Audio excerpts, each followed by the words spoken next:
नमस्कार, उत्तराखंड समाचार में आपका स्वागत है। मैं हिना जोशी। सबसे पहले मुख्य समाचार। मुद्रा योजना के 10 साल पूरे होने पर प्रधानमंत्री नरेंद्र मोदी ने लाभार्थियों से अपने आवास पर किया संवाद। अब तक करीब 52 करोड़ लोगों को मिला लोन। महिलाओं और वंचित वर्ग को मिला आत्मनिर्भरता का संबल।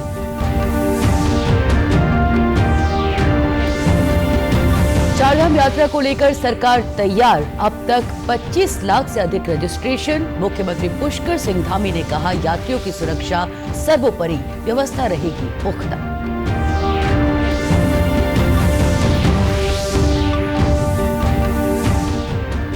और मुख्यमंत्री उदीयमान उन्नयन और खिलाड़ी प्रोत्साहन योजना के लिए बढ़ी आवेदन करने की समय सीमा। छोटे खिलाड़ियों को मिलेगा एक और मौका। अब 30 अप्रैल तक कर सकेंगे आवेदन। और अब समाचार विस्तार से। प्रधानमंत्री नरेंद्र मोदी ने प्रधानमंत्री मुद्रा योजना के 10 साल पूरे होने पर देश भर के लाभार्थियों को अपने आवास पर आमंत्रित किया और उनसे योजना के प्रभाव को लेकर संवाद किया। पीएम मोदी ने कहा कि इस योजना ने करोड़ों लोगों को आत्मनिर्भर बनने का अवसर दिया है। प्रधानमंत्री मुद्रा योजना को आज 10 साल पूरे हो गए हैं। इस मौके पर प्रधानमंत्री मोदी ने देश भर के लाभार्थियों को बुलाया और उनसे बातचीत की। उन्होंने बताया कि अब तक 52 करोड़ से ज्यादा लोन स्वीकृत हो चुके हैं, जिनकी कुल राशि 32.61 लाख करोड़ रुपए है। उन्होंने कहा कि मुद्रा योजना ने समाज के वंचित तबकों और महिलाओं को आत्मनिर्भर बनने में मदद की है। मुद्रा योजना सिर्फ एक वित्तीय स्कीम नहीं, बल्कि आत्मनिर्भर भारत का मजबूत आधार बन गई है। छोटे उद्यमियों से लेकर नई पीढ़ी के स्टार्टअप तक मुद्रा ने हर किसी को आगे बढ़ने का हौसला दिया है। प्रधानमंत्री नरेंद्र मोदी ने पीएम मोदी ने एक एक्स पोस्ट में लिखा, मुद्रा के 10 साल पूरे होने के उपलक्ष्य में मैंने पूरे भारत से मुद्रा लाभार्थियों को अपने आवास पर आमंत्रित किया था। उन्होंने इस योजना से उनके जीवन में आए बदलावों के बारे में रोचक जानकारियां साझा की।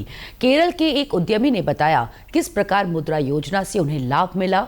बातचीत के दौरान केरल के एक उद्यमी जो संयुक्त अरब अमीरात में काम कर रहे थे ने बताया कि किस प्रकार मुद्रा योजना से उन्हें लाभ मिला है। उन्होंने कहा कि इससे वे एक सफल उद्यमी बन गए हैं। योजना के एक अन्य लाभार्थी मध्य प्रदेश के भोपाल के लवकुश मेहरा ने बताया कि पहले वो किसी के लिए काम करते थे, लेकिन बाद में मुद्रा ऋण की मदद से उन्होंने अपना खुद का व्यवसाय शुरू किया। उनका टर्नओवर 12 लाख रुपए था, जो अब बढ़कर 50 लाख रुपए से अधिक हो गया है। कार्यक्रम में प्रधानमंत्री नरेंद्र मोदी ने कहा कि देश की जनता को बिना किसी गारंटी के 33 लाख करोड़ रुपए दिए गए हैं।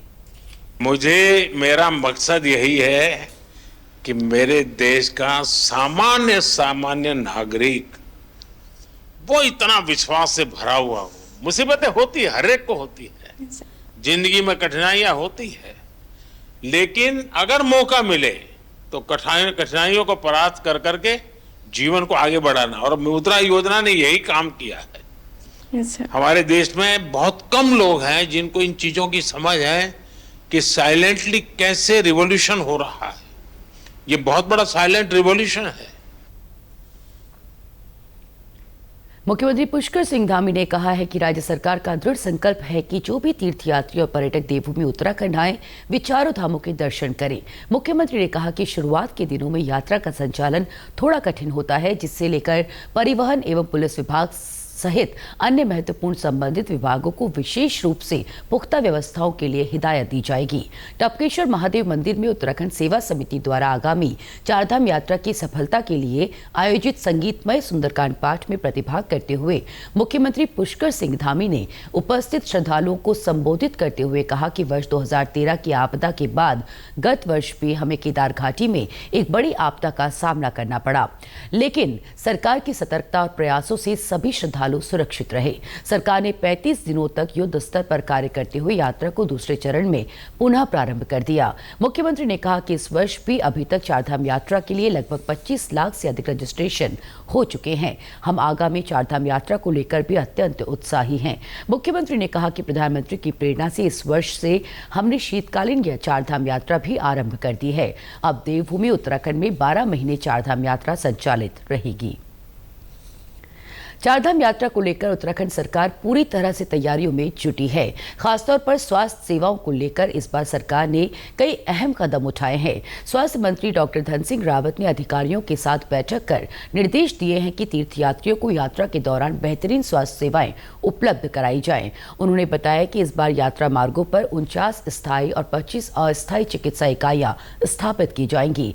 हर इकाई में विशेषज्ञ डॉक्टर और पैरामेडिकल स्टाफ तैनात रहेंगे। 154 एम्बुलेंस सेवा में लगाई गई हैं, जिसमें एक हेली एम्बुलेंस और एक बोट एम्बुलेंस भी शामिल हैं। हमने एम्बुलेंस का रिस्पांस टाइम 15 मिनट तय किया है। केदारनाथ, यमुनोत्री और हेमकुंड साहिब जैसे पैदल मार्गों पर मेडिकल रिस्पांस पॉइंट्स की संख्या बढ़ाई जा रही है।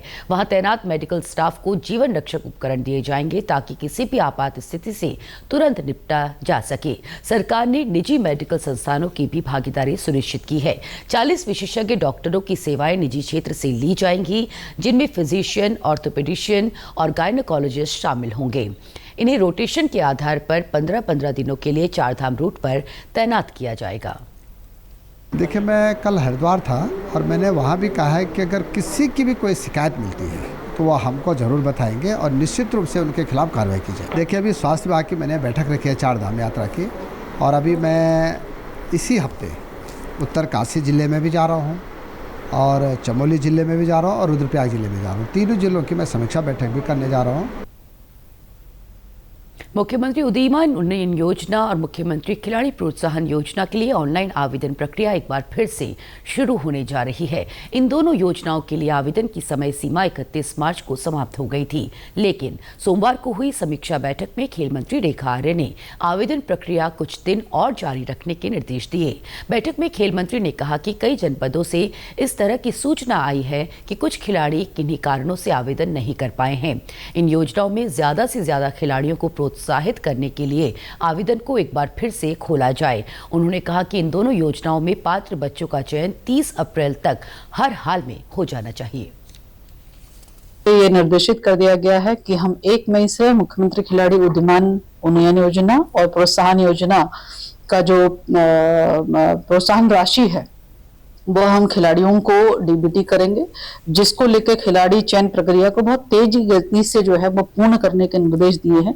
30 अप्रैल तक वह सारी कार्रवाई को पूर्ण करना और शेष सूचनाएं जो है वो अपने उच्च स्तर पर भेजने का जो है आज उनको निर्देशित कर दिया है। इसके साथ ही हमारे अन्य विषय भी रहे हैं, जिसमें हमारे चाहे वो खेल विश्वविद्यालय का विषय हो, चाहे हमारे गर्ल्स स्पोर्ट्स कॉलेज पिथौरागढ़ का विषय हो, चाहे हमारे नगद इनाम धनराशि दिए जाने का विषय हो, चाहे स्पोर्ट्स डेवलपमेंट फंड का विषय हो, ये सारी चीजों को भी आज समीक्षा की गई है। जनपद नैनीताल में राष्ट्रीय कृमि मुक्ति दिवस मनाया जा रहा है। इसके तहत 1 से 19 साल तक के सभी बच्चों को कृमि संक्रमण से मुक्त करने के लिए दवा खिलाई गई। जिले के सभी सरकारी और निजी विद्यालयों, आंगनबाड़ी केंद्रों, पॉलिटेक्निक, ITI, मदरसों और अन्य उच्च शिक्षण संस्थानों में निर्धारित आयु वर्ग के बच्चों को एल्बेंडाजोल की गोली दी जा रही है। मुख्य चिकित्सा अधिकारी डॉक्टर HC पंत ने बताया कि जिले में अभियान के तहत लगभग 3,80,000 बच्चों को दवा खिलाई गई। जो बच्चे आज दवा खाने से बच जाएंगे, उनको 16 अप्रैल को दवा खिलाई जाएगी। आज नैनीताल जिले में 3,80,000 के आसपास लोगों को कृमि की दवाई खिलाई गई, एल्बेंडाजोल, जिससे कि उनकी कृमि मुक्त रहें वो और उनके स्वास्थ्य पर असर न पड़े। बच्चों में एनीमिया है, पुअर माल एब्जॉर्प्शन है और विटामिन की कमी है। ये अगर कमी रहता है तो होती है, और अगर ये दवाई खाने के बाद उनको ये सब कमी दूर होगी, उनका डेवलपमेंट ठीक से होता है और शारीरिक विकास भी अच्छे ढंग से होता है। MB इंटर कॉलेज हल्द्वानी में बच्चों को दवा खिलाने के साथ ही जागरूक भी किया गया। विद्यालय के प्रधानाध्यापक DK पंत ने बताया कि उनके विद्यालय में लगभग सभी बच्चों को इसके प्रति जागरूक करने के साथ ही दवा भी खिलाई गई। आज विभाग के दिशा निर्देश के अनुसार जो पूरे देश भर में राष्ट्रीय कृमि दिवस मनाया जा रहा है, उसी की श्रृंखला में जो है हमारे नैनीताल जिले में और हल्द्वानी ब्लॉक में भी सारे बच्चे जो हमारे विद्यालय में पढ़ते हैं उनको इस कृमि दिवस के दिन एल्बेंडाजोल जो दवा है जो कृमि मुक्त करती है, वो दवा सारे बच्चों को बांटी जा रही है। और साथ ही साथ हमारे जो रेड क्रॉस प्रभारी है विमल कटियार जी, वो सबको दिशा निर्देशित भी कर रहे हैं और उसके इस कृमि से होने वाले नुकसान, चाहे बच्चे के अंदर एनीमिया हो या उनके विटामिन की कमी हो जाती है कृमि के कारण, उसको दूर करने के लिए एक दवाई अत्यंत महत्वपूर्ण होती है, उसके बारे में भी जानकारी बच्चों को दे। सचिवालय में सेतु आयोग की नीतिगत निकाय की प्रथम बैठक के दौरान मुख्यमंत्री पुष्कर सिंह धामी ने सेतु आयोग को राज्य की गोल्डन जुबली 2050 तक का विजन डॉक्यूमेंट बनाने के निर्देश दिए हैं। उन्होंने कहा कि आगामी 25 सालों में राज्य के सामाजिक, आर्थिक और पर्यावरणीय विकास के लिए सुनियोजित प्लान बनाकर उनका क्रियान्वयन किया जाए। प्रवासी उत्तराखंडियों को राज्य की विकास यात्रा से जोड़ने और राज्य में निवेश के लिए उन्हें प्रेरित करने की दिशा में भी कार्य किए जाएं। सेतु आयोग द्वारा विभागों की पॉलिसी का विस्तृत विश्लेषण किया जाए और विभागों के कार्यों को बेहतर क्रियान्वयन के लिए सहयोग दिया जाए। मुख्यमंत्री ने कहा कि राज्य को सशक्त और आत्मनिर्भर बनाने के लिए सेतु आयोग का महत्वपूर्ण योगदान होगा। युवाओं के कौशल विकास और आधुनिक प्रशिक्षण की दिशा में कार्य किए जाएं। इस दौरान कैबिनेट मंत्री डॉक्टर धन सिंह रावत ने कहा कि राज्य की भौगोलिक परिस्थितियों को ध्यान में रखकर नीति बनाई जा रही है ताकि उनका धरातल पर बेहतर तरीके से क्रियान्वयन हो सके। कैबिनेट मंत्री गणेश जोशी ने कहा कि राज्य में कृषि एवं संबद्ध क्षेत्रों के उत्पादों की मार्केटिंग बेहतर हो सके। इस दौरान सेतु आयोग के उपाध्यक्ष राजशेखर जोशी ने अब तक आयोग द्वारा किए गए और भविष्य में किए जाने वाले कार्यों की विस्तार से जानकारी दी। इसी के साथ अभी तक के समाचार समाप्त हुए। दूरदर्शन समाचारों से जुड़े रहें। मिलते हैं फिर शाम 5 बजे के बुलेटिन में। तब तक के लिए हमें दीजिए इजाजत। नमस्कार।